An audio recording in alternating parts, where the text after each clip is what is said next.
자, 이제 242페이지 중앙 통제 방식. 자, 중앙이 지방정부 통제의 방식인데 일단 그 방법의 세 가지 형태가 좀 나오고 있어요. 입법 통제, 사법 통제, 행정적 통제. 그래서 이제 뭐 여기서는 여러분들 입법이나 사법 통제에 관한 건 논점이 없고 그 밑에 이제 행정적 통제에 관한 내용들 그 형태는 이제 문제가 가끔 나오는데 그 밑에 여러분들 현행 지방자치법상의 통제, 그 행정상의 통제, 인사상 통제, 재정적 통제라는 거 있죠. 이게 몽땅 묶어서 행정적 통제라고 얘기하는 거야. 그래서 행정상의 통제를 얘기할 때는 자 일단은 이제 사무 자체가 국가에서 위임한 사무가 있어 없어. 위임 사무에 대해 중앙행정기관은 조언, 권고, 지도, 또 각종 재정 및 기술 지원을 토대로 통제하고 해석을 토대로 지침을 제공해서 통제할 수 있다 그 표현이에요. 자, 근데 이제 거기 주무부 장관하고 행안부 장관 자체가 통제하는 방식이 나왔는데 위임 사무 자체에 대해서는 시정의 요구. 그러니까 지방정부가 제대로 업무를 처리를 못했다. 아니면은 여러분들 업무 처리가 법령을 위반하거나 공익을 현저제했다. 그럼 여러분들 시정의 요구라든가 취소, 정지를 할 수 있습니다. 알았습니까? 주무부 장관이나 행정안문정부 장관 자체는 위임 사무 자체를 여러분들 그 지방정부한테 사무를 위임해서 근데 위임 사무 자체의 처리가 법령을 위반하거나 공익을 현재 저해해서 그러면 시정을 요구한다든가 취소 정지할 수 있고 지도 감독할 수 있다 그런 말이에요 여러분들. 알았죠? 그렇게 좀 정해서 가져가시고 그 자치 사무 자체에 대한 통제 방식이 나오는데 그건 좀 이따가 말씀드릴 겁니다. 그다음 지방의 의결 자체에 대해서는 여러분들 의결 자체가 마찬가지로 법령을 위반했다 그러면 누구한테? 단체장한테 제의 요구하라고 지시해야 안 해. 앞에서 배웠잖아. 어제 보자. 지방의회에서 의결한 내용 자체가 법령을 위반했다. 할 때 여러분들 어떻게 주무부 장관 자체는 단체장한테 야, 이거 제의해. 제의 요구해. 제의 요구 지시를 토대로 통제한다고 보는 거예요. 근데 이제 제의 요구 결과에 대해서 여러분들 도저히 참을 수가 없어. 그럼 어떡하냐? 대법원에 제소도 가능하다고 보는 거예요. 여러분들. 직접적인 제소. 이걸 앞에서 배운 내용이야. 그다음에 인사상의 통제를 얘기할 땐 여러분들 자 거기 보자. 5급 이상 자체는 거기 들어보자. 광역단체에 근무하는 공무원 가운데 국가공무원이 있어요. 지방공무원이 국가공무원. 근데 이제 5급 이상은 단체장의 제청으로 대통령이 임명하로 되어 있고 6급 이하는 단체장의 제청으로 두고 주무부 장관이 임명을 토대로 통제하고 있다 그 표현이에요 여러분들. 알았습니까? 그 밑에 이제 기준인건비라는 게 나오죠. 인사혁신처장에 정하는 인건비 범위 안에서 기구들은 정원을 자율적으로 정하는 제도인데 그러니까 기준인건비 범위는 누가 정해주는 거야? 인사혁신처장이 정해주는 거예요. 거기 들어보자. 여러분들 중앙행정기관은 총액인건비라는 게 있어. 그래서 여러분들 인사혁신처장이 각 여러분 중앙부처에 인건비 총액을 할당시켜줘.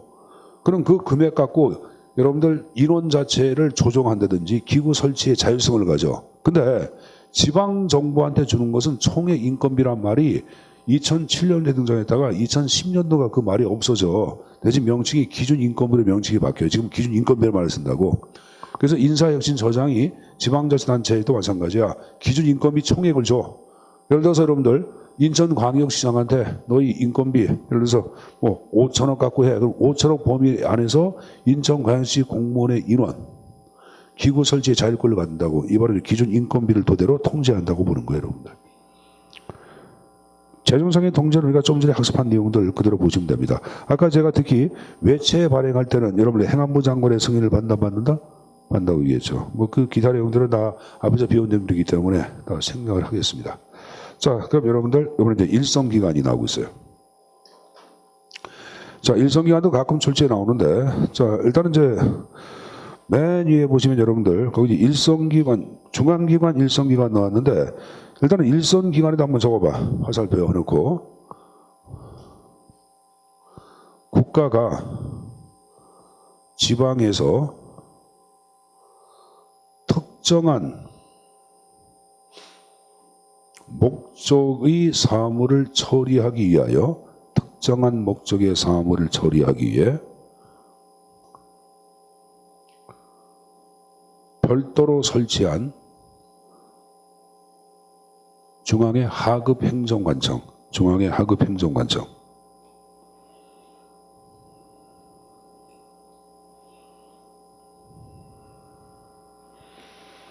이게 일선기관이라는데 이 일선기관을 특별 일선기관이라고 얘기합니다. 뭐라 한다? 특별 일선기관이라고 얘기하고, 그럼 여기에 근무하는 사람들은 100% 뭐냐?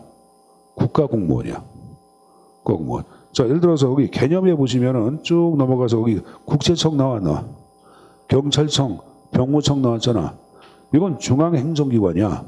근데 국세청은 국세라는 특정한 목적을 수행하기 위하여 지방에 별도의 하급 행정관청을 설치해 놓고 있어요. 이게 바로 지방국세청이야. 이게 일선기관이야. 인천지방국세청, 뭐 경기지방국세청, 전라남도 뭐 여러분들 지방국세청 이런 게 있다고. 일선기관이야. 물론 지금 얘기한 지방국세청을 중간 일선기관 그러고, 이 지방국세청 산하에 각종 세무서가 있어 없어? 세무서가 있다고. 그 세무서 자체를 보통 우리 뭐라 하냐? 최일선기관이라고 표현하기도 합니다. 경찰청도 마찬가지야. 지방경찰청이 아니라 청입니다. 면합니다. 그리고 각 지방경찰서 있어 없어? 있죠. 그리고 병무청이 있고 지방병무청 다 일선기관에 들어가겠죠. 그래서 박스에 일선기관과 지방정부의 차이점이 나오고 있는데, 자, 일선기관은 국가의 하급 행정관청이니까 국가기관이고, 지방자치단체는 국가로부터 독립된 인격을 갖고 있는 공법인이야, 여러분들. 그 다음에 일선기관 자체는 중앙집권 자체를 강화시킵니다. 왜? 중앙의 명령에 무조건 따라야 돼. 모든 결정권을 중앙이 가져. 일선기관은 집행권만 가져. 시키는 집행만 하면 돼. 근데 지방자치단체는 여러분들 지방자치단체를 발달하면 지방정부한테 많은 권한을 가져 안 가져. 지방분권을 더욱더 활성화시키고, 이쪽은 직접적인 관치행정, 중앙이 직접 관치한다고 부른 거예요. 그래서 간접적인 지방자치, 모든 책임이나 모든 권한 중앙이 가져. 이쪽은 지방자치단체가 갖고 있죠. 국가의 통제를 얘기할 때는 아주 적극적인 통제를 얘기하거든. 합법성뿐만이 아니라 한목적성도 통제하고 엄격 직접적인 감독이 다 가능해. 근데 지방자치단체에 대한 국가의 감독, 통제는 합법성만을 감독하고 간접적이고 사후적인 감독이 많다고 파악하는 거예요. 사무는 국가의 사무를 대신 처리해주고, 이쪽은 고유의 사무하고 단체 임무 사무를 처리하겠죠. 됐습니까? 비교하는 거 어렵지 않습니다. 자, 그 밑에 여러분들 손기능이 있고 역기능 자체가 존재하는데, 자, 손기능, 역기능이 출제에서 의외로 굉장히 많이 나와. 일선기관은 출제 빈도 B급이야. 높다고 봐야 돼요, 여러분들. 자, 여러분들 중앙정부는 여러분들 일선기관의 집행 업무를 맡겨 안 맡겨? 그럼 당연히 국가는 업무 부담의 경감을 가져오고, 중앙국가는 정책 결정 기능에 전념할 수 있겠지. 왜? 집행 기능은 어세주기 때문에, 일선기관이기 때문에. 그 다음에 지역 특성을 고려하여 정책 집행이 가능합니다. 정책 집행의 타당성 제고에 기여하겠고, 또 지역에 설치한다는 것은 주민의 접근을 용이하게 해야 하네. 선생님 보세요. 세무서가 있으니까 여러분 세무에 대한 여러분들 문제점이 있으면 세무서 가서 물어봐. 물어본다고. 중앙국세청 가서 물어볼 필요 없잖아. 그만큼 이제 정부에 대한 국민의 통제라든가 접근이 쉬워요. 그걸 지금 얘기한 뭐를 하냐? 행정의 민주화나 근린 행정구현, 이웃하는 행정구현에 이바지한다고 보는 거예요. 알았습니까? 자, 그리고 이제 그 밑에 또 중앙과 인접지역과의 협력을 가능케 한다. 자, 그 이제 인접지역을 얘기할 때는 별거 아닙니다. 선생님 보자. 자, 예를 들어서 여러분들 인천지방국세청을 설치했어요. 그럼 이제는 인천광역시하고 각종 국세 문제에 대해서도 협력하는 게 좀 쉬워요. 쉬운 거예요, 여러분들. 이해가 안 가면 경남지방국세청 설치했어. 그럼 여러분들 경상남도하고 국세 문제에 대한 협력적 관계의 형식이 좀 쉬워져 어려워져. 그게 없다고 생각해봐. 그럼 어떻게 해야 돼? 직접 매년 중앙이 가끔 여러분들 전철 타고 기차 타고 내려가서 만나야 돼. 쉬워요. 어렵잖아. 일선기관만으로 상주하는 거니까 전남하고 서로 협력이 쉬워지니까 그걸 얘기하는 거야. 그래서 지금 얘기한 지역 인접과의 협력을 가능케 한다, 그런 말을 쓰는 거예요, 여러분들. 알았습니까? 그 중앙에서는 기술 자체를 통일적으로 사용할 수 있어 없어? 있죠. 역기능을 얘기할 땐 여러분들 지방자치단체의 종합적 자치행정을 저희한다. 왜? 특별한 목적의 일선 기관을 설치해서 중앙이 다 관여하는 거니까 지방이 할 수 있는 일도 중앙이 해버리는 거 아니야. 그러니까 당연히 자치행정 발전을 저해하겠죠. 여러분들 일선기관은 중앙의 명령이 우선이야, 지역 주민의 요구가 먼저야. 중앙의 명령이 우선적이야. 그러니까 지금 얘기한 주민 참여를 어렵게 한다고 보는 거예요. 자치의식을 제외시키고 또 일선기관 별도로 만들다 보니까 인력도 보강하고 조직도 만들고 건물도 사야 되겠고 경비의 증가를 가져오죠.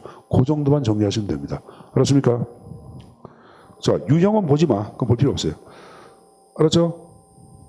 하단에 분류가 나왔는데 거기 이제 그 2차 기관 중심으로 균리기 파악한 게 나와. 전지형, 장환, 단지형, 그 다음에 단환, 장지형 나왔는데 여기서 2차 기관 자체를 얘기할 때는 중간 일선 기관을 얘기하는 게 아까 얘기한 여러분들 여기 보자.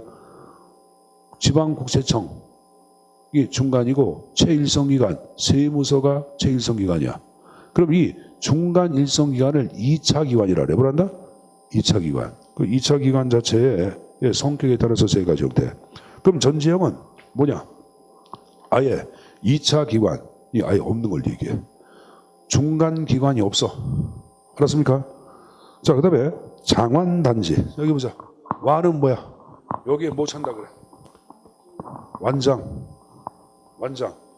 여기 완장인데 그 완장은 뭐랑 갖고? 심장 옆에 완장이 있잖아. 그럼 심장은 중앙이야. 지는 손가락지자야. 지방이야. 그러면 거기 보자. 중간 기관 자체가 중앙과 가까운 게야, 지방과 가까운 게야. 지방과 가까운 걸 얘기해. 지방과. 그래서 장완, 중앙 심장과는 거리가 멀고 오히려 지금 얘기한 중간 일선 기관이 뭐 지방자치단체하고 아주 협력을 잘하는 형태를 얘기해요. 근데 여러분들 거꾸로 이번엔 중간이 중앙기관과 아주 가까워. 이게 뭐냐? 단환장 지역이야. 단환장지. 우리 이제 중앙정부의 명령에 따르고 지방 내려가서 이제 지시하고 명령하는 걸 얘기하는 거야. 알았습니까? 우리나라는 뭘까? 우리나라는 여러분들 장환단지일까? 단환장지일까? 한국은 단환장지야. 한국은 지방구청 이런 거 중앙의 역할을 더 많이 하는 거야. 중앙정 명령을 더 많이 다룬다 그 말입니다. 자, 그렇게 내용 좀 정리해서 가져가시고 그 다음 페이지. 자, 정부 간 분쟁 조정 방식이 나오고 있는데 자, 이것도 여러분들 가끔 나오는 편이 되기 때문에 그냥 갈 수는 없어요. 내용 좀 정리해서 가져가야 돼. 자, 일단 여러분들 분쟁 조정 방식은 지방자치법에 나오는 내용인데 지방자치단체 상원의 분쟁자치 조정 방식이 나오고 있어요. 그래서 분쟁 자체가 광역단체냐 기초냐에 따라서 약간 틀린데 여기 보세요. 여기 보자.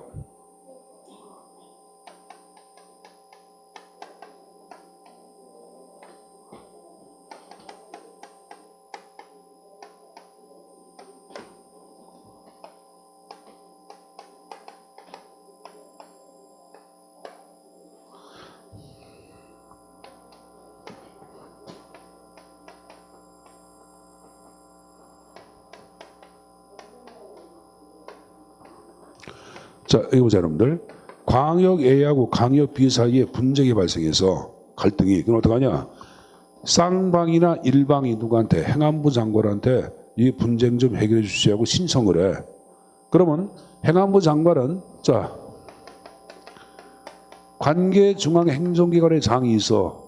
이 사람과 협의를 거치고 난 다음에 어떡하냐? 이 행안부 장관 밑에 중앙분쟁조정위원회가 있어요. 여백을 넘겨. 야, 니들이 분쟁 심의해봐. 그럼 분쟁을 심의하고 의결한 바에 따라서 행안부 장관이 조정합니다. 이번에는 기초 S하고 기초 P 사이에 분쟁 발생해서 똑같이 쌍방이나 일방이 누구한테? 광역 A한테 신청하는 거야. 그럼 광역이 똑같이 관계중 행정의 협의를 거치고 난 다음에 그 밑에 지방분쟁조정위원회가 있어요. 뭐가 있다? 넘겨. 그러니까 심의 의결한 바에 따라 조정하라고 되어 있어요. 이게 그 표현이야. 그 표현. 근데 이제 하나 이해할 게 여러분들 신청이 없더라도 직권 조정이 가능한데 어떨 때 하냐? 거기 위에 세 번째 칸에 보시면은 공익을 현저히 저해하여 조속한 조정이 필요하다고 판단되면은 신청이 없어도 직권 조정이 가능합니다. 알았습니까? 그럼 별도죠.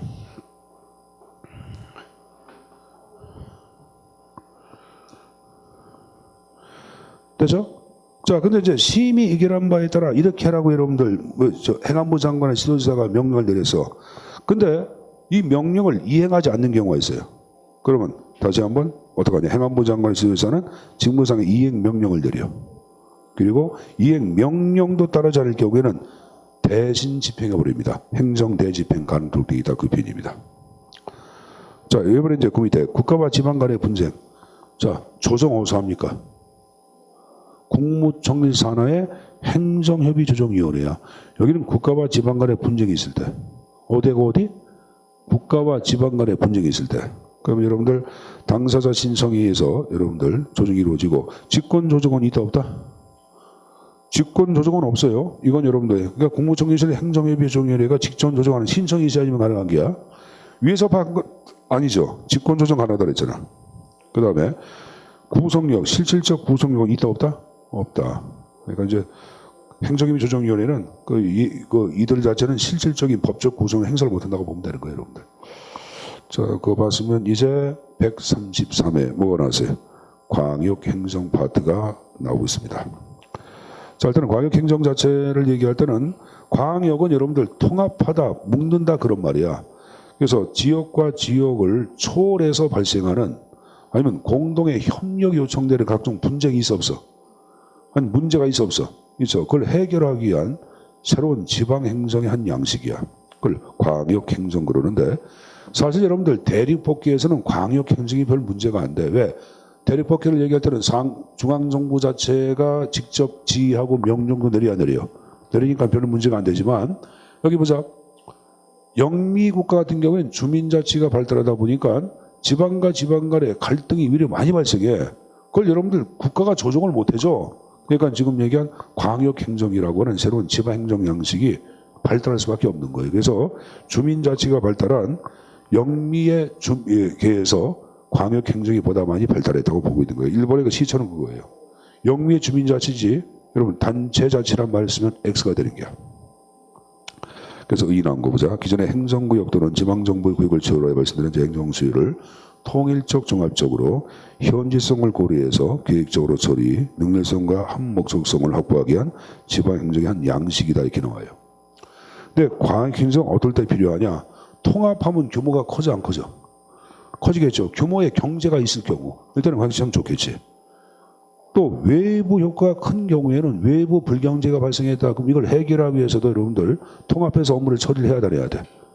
해야 되겠죠, 여러분들. 선생님 보세요. 지금 선생님이 사는 데가 수원 광교인데 이 광교 바로 옆에 용인 흥덕지구라고 있어요.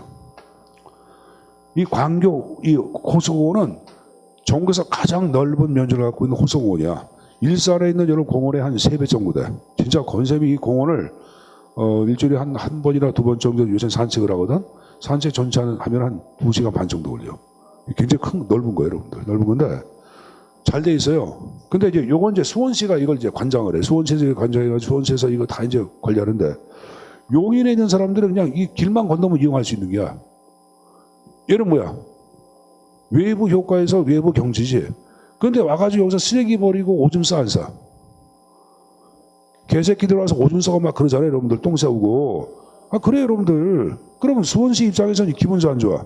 관리하는데 수원시 세금 갖고 몽땅하는데 얘들 와서 무임승차하는 거야. 그럼 어떡하냐? 여기다 이제 여기 들어가는데 입구를 딱 막아버리고 난 다음에 어떡하냐? 수원시 아닌 용인시 사람들은 돈 내가 들어와! 그럼 여기들 맛이 안 가. 맛이 가지. 그럼 이렇게 외부 효과가 발생할 경우에는 그러면 용인시하고 수원시가 만나가지고 요 문제를 어떻게 협력해서 처리할 수 있는 방법을 강구를 해야 돼. 해야지. 이게 외부 효과가 발생할 경우 이럴 때도 광역행정이 필요하다 그 말이에요, 여러분들. 알았죠? 자, 근데 본질은 잘 보세요. 지방자치를 불신하는 것은 아니에요. 지방자치를 불신하는 것이 아니라 지방자치의 한계를 극복하기 위한 거지. 알았습니까? 지방자치를 불신한다고 하냐? 지방자치의 한계를 극복하기 위해 더 넓은 행정구역을 대상으로 한 여러분들 지방행정이 필요하지 않아? 필요하지. 그래서 만든 게 광역행정이죠. 자, 순기능 자체가 나왔는데 자, 일단은 규모의 경제를 구현할 수가 있어 없어? 있죠. 그 지역 간의 격차 해소하고 그 다음에 사회복지 균등화에도 기여해야 하네. 여기 보자. 선생님 보세요. 아까 여기 딱 막아버려서 못하게. 그러면 사실 용인 여기 있는 사람들은 그러면 지금 공원 자체가 갖고 있는 여러분들 그 문화를 누릴 수 있는 기회를 차단당하는 거 아니야. 딱 해서 여러분들 입장 받아버리고 그러면 문제가 되는 거 아니야. 그럼 이걸 여러분들 공동으로 해결해 가지고 용인 있는 사람들한테도 이러한 공원 자체가 갖고 있는 편익을 누릴 수 있도록 해줘야 되겠지. 이게 바로 복지 여러분들 균등화 이런 말을 쓰고 있는 거예요. 그 말 이해했죠? 그 밑에 도시와 산업화 자체에 따라서 각종 도시 문제, 쓰레기 매립 문제, 환경 문제가 발생해야 하네.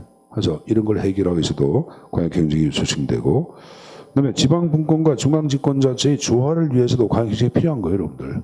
그럼 광역 경쟁은 경우에 따라 중앙 정부가 대신 해주는 경우도 있어요. 지방과 지방 간에 여러분들 서로 갈등이 해결이 안 되면은 중앙 정부가 대신 해주는 경우도 있어요. 일단은 지금 얘기한 식으로 지방 분권과 중앙 집권을 오늘 동시에 좀 여러분들 조화할 목적으로 경쟁이 등장할 수 있는 거고, 비용 부담자하고 수혜자 일치를 가능케 하죠. 선생님 보세요. 그럼 이렇게 하죠. 어떡하냐? 그럼 이쪽 용인시에 있는 사람들도 이쪽 일부는 그러면 수원시에 합당한 세금 내도록 하자. 그럼 얘들 세금 내서 이제 할 수 있는 게 없는 게.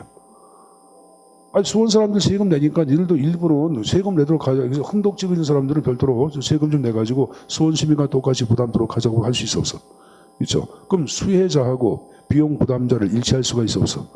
있는 거지. 그런 걸 얘기하는 거예요. 엽기는 한마디로 적어보자. 지방자치의 약화입니다. 지방자치의 약화. 그렇게만 정리하시면 됩니다. 자, 그러면 내려가서 이제 경영 행정의 기준 필요성이 나왔는데 펠로포가 파악한 5가지 형태가 쭉 나오고 있습니다. 자, 그 하나가 뭐가 나왔어요? 골격 기준이란 말이 나왔나? 자, 골격 기준은 지역 간의 이해관계. 그걸 골격 기준이라 그러고, 지역 주민의 이해관계를 세포 기준이라 그래. 선생님 보세요. 남구 주안 일동에 사는 두 사람 자체가 이해관계 때문에 싸워. 이건 광역행정 대상이야? 아니야? 아니지. 근데 남구하고 여러분들 남동구하고 좀 이해관계가 좀 발생해. 지역 간의 이해관계 아니야?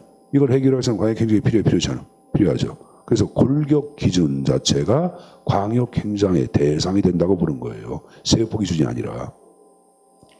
이건 세포 기준하고 골격을 바꾸는 문제가 한 문제야. 두 번째, 각종 여러분들 환경 문제 해결을 위해서도 광역행정이 필요하지 않아. 이 바로 환경 체계성이에요. 서로 협력함으로써 효과성을 제고할 때로 광역행정 필요하지 않아. 필요하겠고, 형평성. 아까 얘기한 식으로 여러분들 여기 보자. 이거 공원 서비스 자체를 여러분들 균등하기 위해서도 광역행정이 필요하지 않아.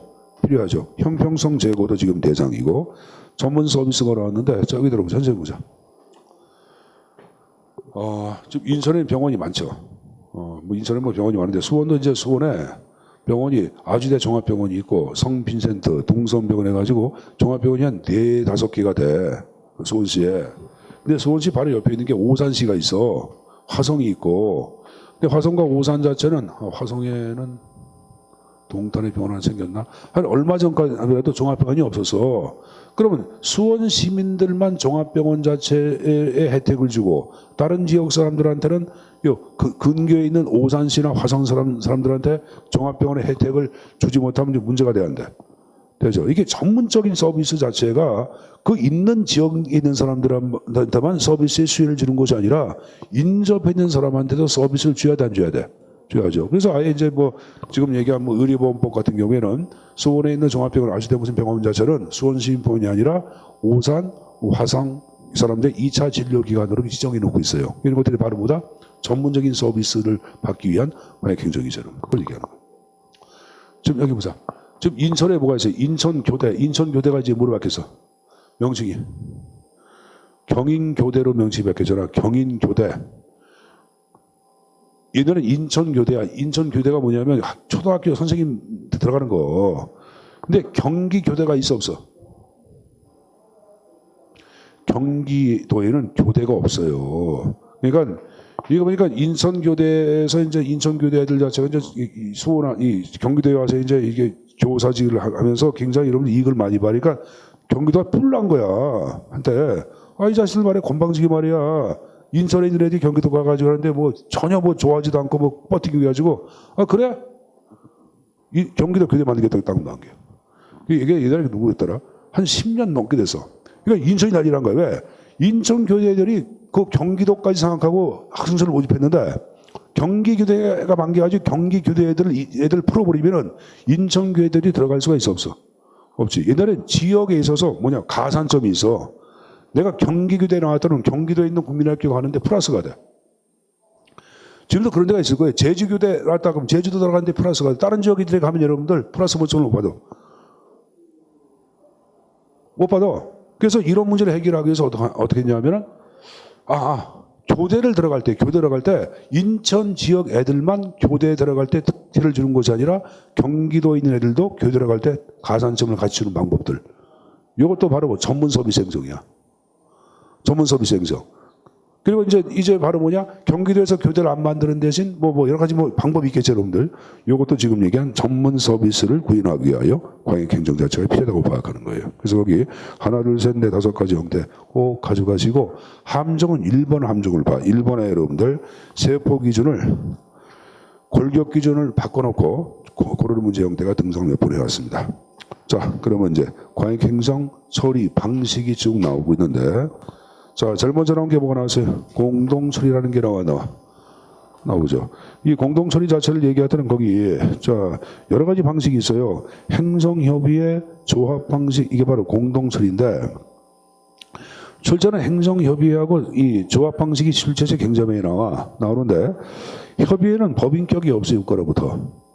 근데 조합은 국가로부터 독립된 법인격을 부여받아. 우리나라 일반적으로 발달하고 행정협의 방식이야. 한 60개 정도 존재하거든. 근데 다른 나라는 여러분들 조합이 발달되어 있어요. 조합이.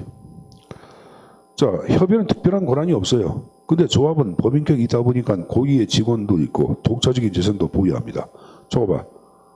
지방채도 발행할 수 있어요. 뭐도? 지방채도 발행할 수 있어요.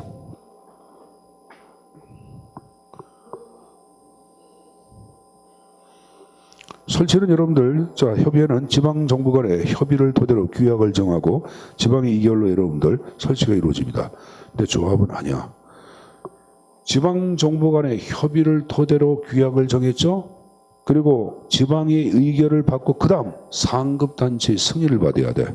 광역단체 간의 조합 만들었다. 그러면 행안부 장관의 승인을 받아야 되고 기초단체 간의 조합 만들었다. 광역단체장의 승인을 받아야 합니다. 그 조합 대표하는 거 세 가지 정적으로 하는데 외우지 마세요. 조합이 있다는 걸 생각하시면 몇 개밖에 없다고 생각하시면 됩니다. 자, 기타 사무위탁, 연락회의, 직원 파견, 행정협정도 지금 얘기하는 거 다 뭐다? 광역행정 방식에 들어가는데 자, 사무위탁은 아예 여러분들 지방자치법에 사무위탁에 관한 조항이 있어요. 그걸 내가 이제 간략히 말씀드리겠는데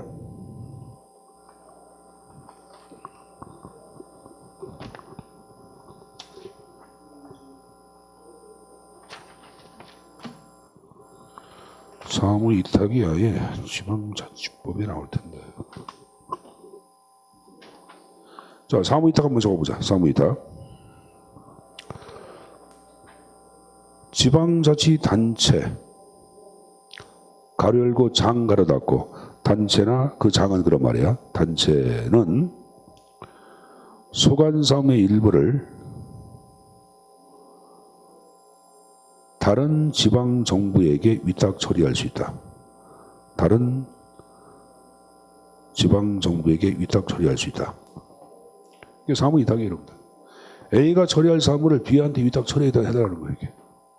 사무위탁.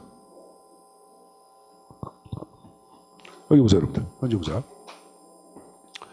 자, 이제 여기 이제 북한강자치구를 그러는데 여기 이제 남양주시가 있고 요쪽에 여러분들 가평군이고 양평이 있고 요쪽에 여러분들 광주시가 있고 이게 하남시가 있어. 근데 이제 이 종말처리장을 각자 이렇게 하나씩 만들면 여러분들 이 많은 비용 들어가죠. 일단 어떡하냐? 남양시 요쪽에다가 종말처리장 자체를 하나 만드는 거야. 요쪽도 만약에 있으면 하남시도 하나 만드는 거야. 그러면 요쪽과 이쪽에 하수구, 그러니까 하수구 종말 처리와 관련된 모든 사업을 누구한테 이쪽은 남양주한테 위탁하면 되는 거고 이쪽은 광주라든가 다른 지역 같은 경우에는 어디다가 하남시에다가 사무를 위탁하면 돼, 안 돼? 이게 바로 사무위탁이에요, 여러분들. 알았어요? 사무위탁은 장점 적어보자. 장점. 규모의 경제 구현. 규모의 경제를 구현할 수 있는 장점이 내포되는 건 사무위탁이에요. 규모의 경제. 단 위탁 비용 산정이 어려움. 위탁 비용. 보통 여러분들 지방정부가 처리하는 업무도 공익과 관련된 사무 아니야. 업무가 추상적이다 보니까 위탁 처리할 때 비용을 얼마나 줘야 할지 그 산정이 좀 쉽다 어렵다? 어렵다라고 하는 단점도 내포되어 있습니다. 그것 좀 하나 좀 정리해서 가져가시고. 뭐 기타 연락회의, 직원 파견, 행정협정 방식 몽땅 다 공동 처리 들어가는 거예요. 다시 계속 보자 여러분들. 이번에 이제 특별구역 방식이 나오는데 이거는 일반 행정구역과는 달리 특별구역을 설정해서 특정한 업무를 처리하는 방식을 얘기합니다. 이거 보자. 선생님이 항상 예절 들은 게, 자, 이쪽에 이제 과천시가 있어요. 안양시가 있어요. 과천은 인구가 지금 7만 정도 되거든. 안양은 인구가 지금 80만 명 정도 육박을 해. 근데 과천 정부청사에서 안양 범계역까지는 세 정거장이야. 뭐 여러분들 인덕원, 평촌, 여러분들 범계 세 정거장. 그러니까 이것은 여러분들 2분, 6분이면가 왕복 15분, 20분 왔다 갔다 거려요. 과천은 고등학교가 3개가 있는데 과천외고, 과천고등학교는 명문고등학교 아직까지 시험 봐. 뺑뺑 아니라고. 그럼 안양에서 저 공부 잘하는 애들은 어디를 갈까? 과천으로 가겠고, 과천에서 저 공부를 좀 못한 애들은 과천에 학교를 못 가니까 어디로 갈까? 안양으로 갈 수 있겠지. 뭐 아직이 좋은 고등학교겠지만 이건 그래서 일교육생활권이야. 그래서 경기도 교육청은 과천시 교육구, 안양시 교육구 이렇게 따로따로 만든 것이 아니라 이렇게 행정구역과는 별도로 과천, 안양 교육 특별구를 만들어서 하나만 설치해 놓고 있어요. 이게 특별구역 방식을 얘기하는 거예요. 교육구나 관광특구, 뭐 온천 관광특구 해가지고 여기 보자, 선생님 보자. 온양하고 도고 들어봤어요? 도고? 도고 온천이라고 유명한데 처음 들어봐요? 그래서 여러분들 온양 온천, 도고 온천 이렇게 하는 게 아니라 그저건 묶어서 도고, 온양, 온천 특별 관광부 이렇게 만들어가지고 온천 지역 같은 경우를 같이 이제 공동으로 관리하고 있다고 그런 걸 생각하시면 됩니다. 특별지방행정기관은 좀 전에 얘기한 일선기관 방식을 얘기합니다. 뭘 얘기한다? 일선기관 방식을 얘기하는 거고. 연합방식 나왔는데 한국 연합방식 현재 없어요. 없는데 이건 여러분들 일반 행정구역과는 별도의 기관을 설치하는 이 기관이 연합이야. 여기서 여러분들 광역행정 업무 일체를 다 처리하는 거예요. 물론 기존에 지방정부는 독립법인격을 그대로 유지를 합니다. 거기 뭐 캐나다, 토론토 뭐 쭉 나오는데 우리나라는 이게 있다 없다? 없다고 말씀드렸습니다. 자, 마지막 통합 방식 나오는데 통합은 이제 두 가지가 합병과 또 하나 뭐가 있다? 흡수 두 가지로 나눠서 얘기하는데 합병은 여러분들 기존의 법인격을 통폐합시켜서 새로운 법인격을 창설하는 걸 얘기해. 과거에 대전 직할시하고 대덕군, 충청남도 대덕군 자체가 통합돼가지고 대전광역시가 등장했고 온양시하고 아산군이 합쳐져가지고 아산시가 등장합니다. 여기 보자, 선생님 보자. 창원시하고 마산시하고 여러분들 진해시 자체가 합쳐져가지고 통합 창원시가 탄생하거든. 그것도 지금 얘기하는 합병 방식이에요. 인천 직할시하고 경기도 강화군 자체가 합쳐가지고 인천 광역시가 탄생하는데 이것도 합병 방식이에요. 흡수는 여러분들 상급 단체가 하급 단체의 지위나 권한을 흡수하는 걸 얘기해. 여기 보세요. 한군 61년도에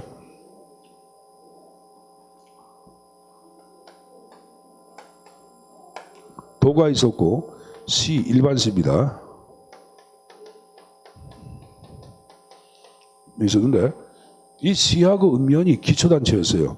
군은 단순한 행정단이 아무것도 아니야. 사실 시하고 읍면은 동격의 동격이 아니야. 시장은 여러분들 시장은 1급도 아니야. 그 위야. 읍장 면장은 5급이야. 그러면 5급하고 1급 이상인 사람하고 같이 앉아서 밥 먹기가 쉬워려. 어려운 거 아니에요, 여러분들? 자, 그래요. 옛날에 그래서 수원시장에 밥 먹을 때 옆에 화성시에 있는 여러분들 뭐 향남 면장 이런 사람, 오산 읍장들은 옆에 서가지고 손수건 들고 있어서 동격이 안 돼. 그래서 그건 잘못했다 해가지고 군이 읍면의 주의를 먹어. 그래서 군이 기초가 된 거야. 61년도에. 그럼 이 군수하고 시장 어느 정도 좀 동격을 이뤄 안 이뤄? 이런다고 볼 수 있겠죠, 여러분들. 이게 지금 얘기한 흡수예요. 그러면 권한을 가졌다, 권한 없어. 쥐마저 가졌다, 쥐 없으라고 얘기하는 거예요, 여러분들. 그래서 과학 행정 방식이 다 끝났습니다. 그래서 여러분들 행정학 지방 행정 강의 특강이 다 끝났습니다.